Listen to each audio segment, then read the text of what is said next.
Hey everybody, welcome to episode 48 of the Return Policy, and today I'm doing a mini review of mini reviews on the assorted accessories and ships and pilots for the Starlink Battle for Atlas video game, in this case for your Nintendo Switch.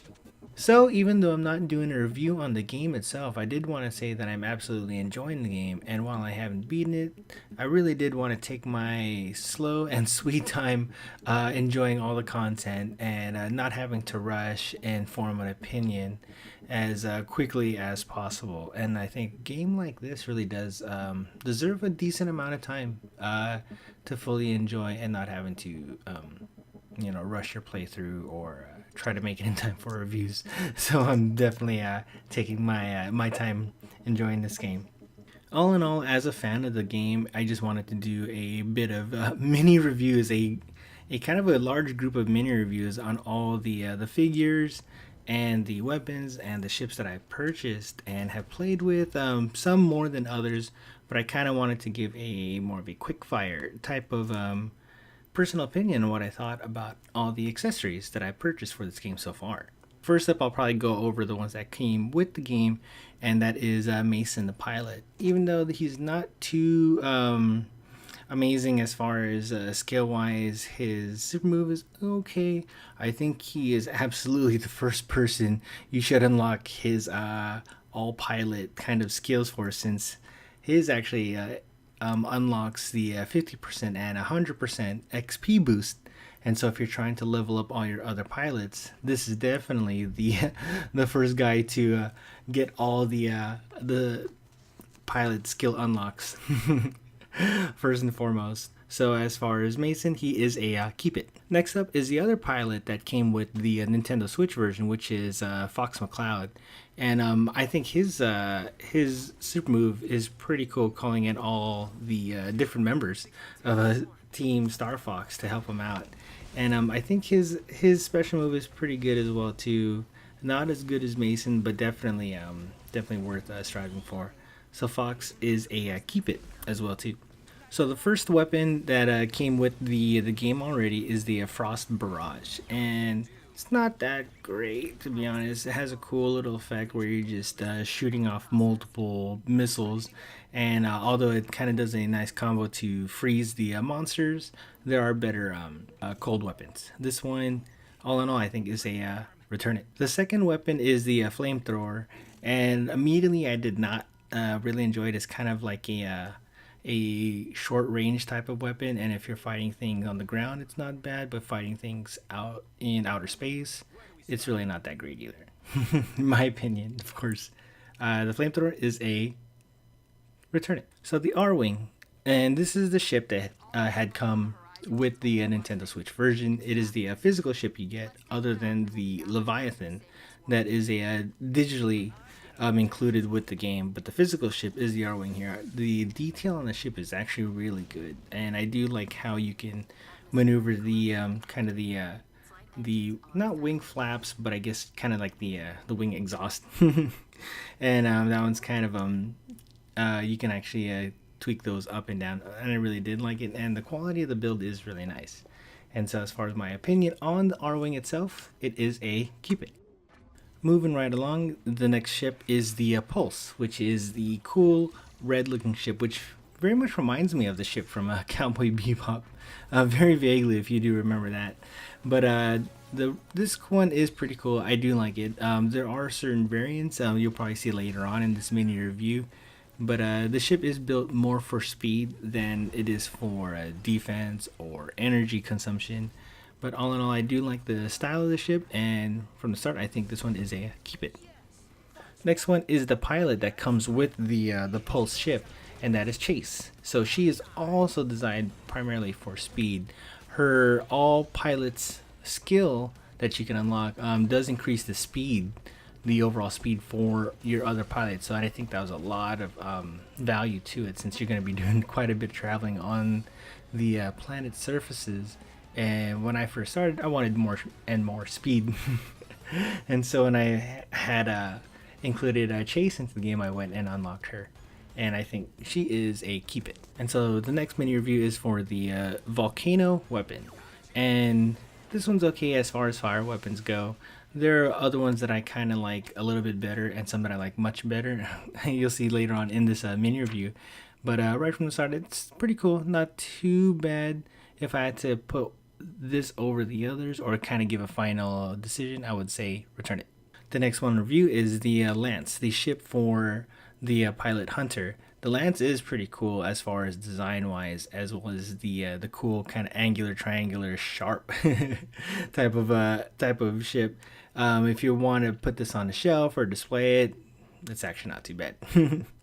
As far as the ship itself, it's not too good. As far as functionality, I think it just adds more, I think, handling.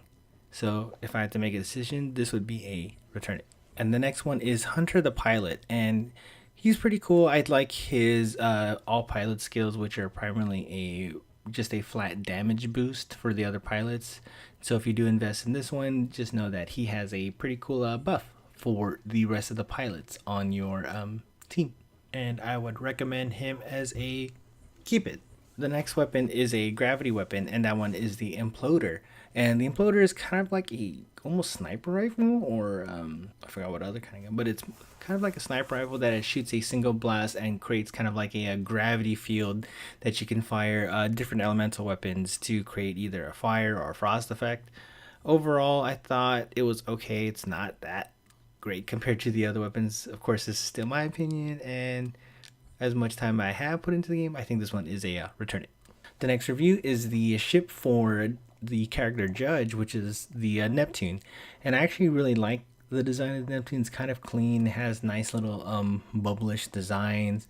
The light colors is definitely contrast toward versus the other ships. And as far as also for displaying, kind of like Hunter ship, if you wanted to put it on a shelf, I think this one is pretty cool.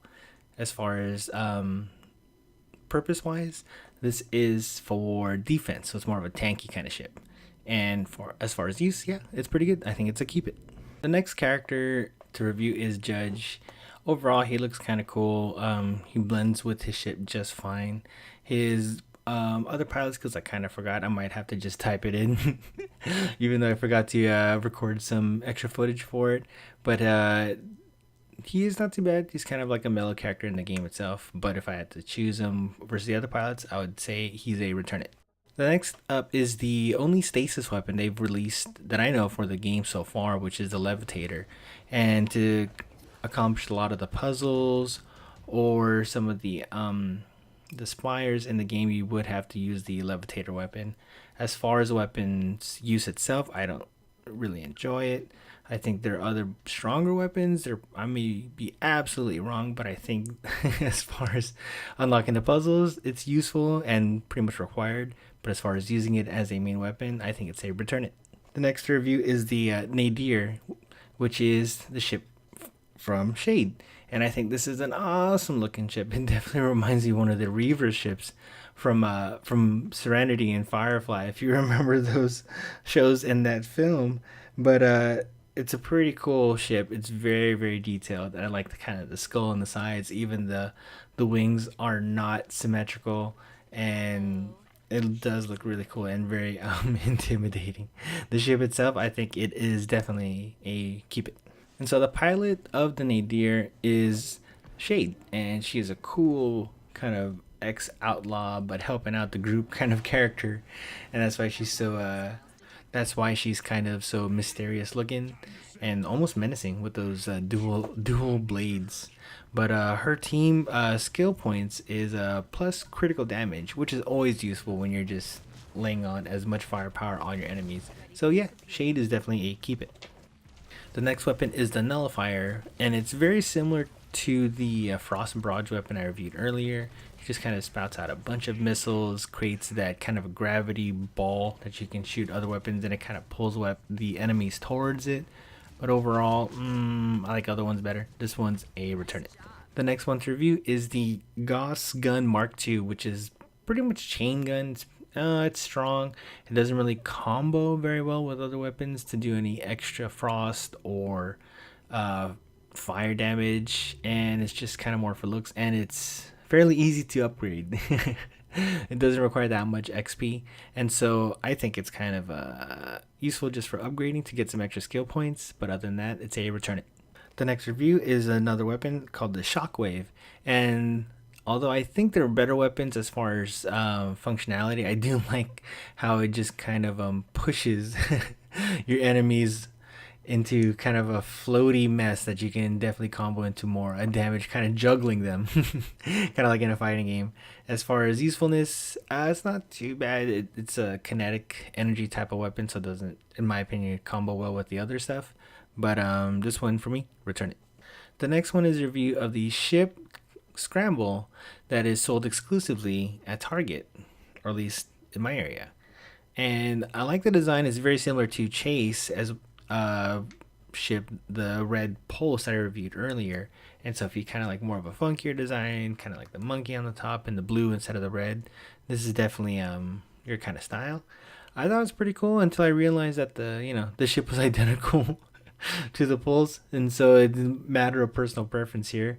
If I had to choose, me personally, since I like the redness of the Pulse, I would pick that. So for me, this one is a return it. Next one is the pilot Levi, which from when I was reading and watching reviews, a lot of folks didn't like this character, kind of like more annoying. But personally, this character actually reminds me of my kind of young nephew, and I didn't have that much of an issue with this character. It's kind of more true to life. And technically, Levi's kind of pilot skills kind of not all that great. An extra durability when you're at critical health when you lose your shields. Yeah, for me personally, it's not that great. So I think Levi itself, though, is a return it. And so the last one I'm going to review here is the Fury Cannon. And this one is kind of like a grenade launcher, which, to be honest, I've used this one very early in the game, and it has stuck with me ever since I combined this with either any gravity weapons, any frost weapons, and being able to launch a grenade for some good old-fashioned splash damage is one of my favorite weapons. So the Fury Cannon is a keep it. So all in all, I just wanted to show off my appreciation for the game and kind of show just my personal opinion on all the different items that I've bought so far. I haven't gotten everything, but I really wanted to just kind of go all out and give a mini review of mini reviews for all those kind of toys and accessories that I bought for this for this new series. And just a quick word of warning, even though the toys themselves look pretty cool and are definitely customizable to its extreme, there is a timer on the actual toys themselves. So if you don't reconnect them after, I think, about a week or so, it'll come asking for you. So anyway, that's it. I just wanted to do this quick little video. I just want to say thanks again for all the time that you've given to watch this video and the attention of my little obsession with toys here. And if you found any of this informative or somehow educational on which to get or not to get, please feel free to hit that like button. If you thought, ew, it's kind of toys, you can do better stuff than that, go ahead and hit that dislike button. That's cool too. Other than that, if you want to stick around for that semi-long run, for I can do a lot more of these mini reviews on all sorts of toys and Nintendo Switch accessories, go ahead and hit that subscribe button as well too. That'll be greatly appreciated. Anyways, thanks again for watching, and I'll see you next time.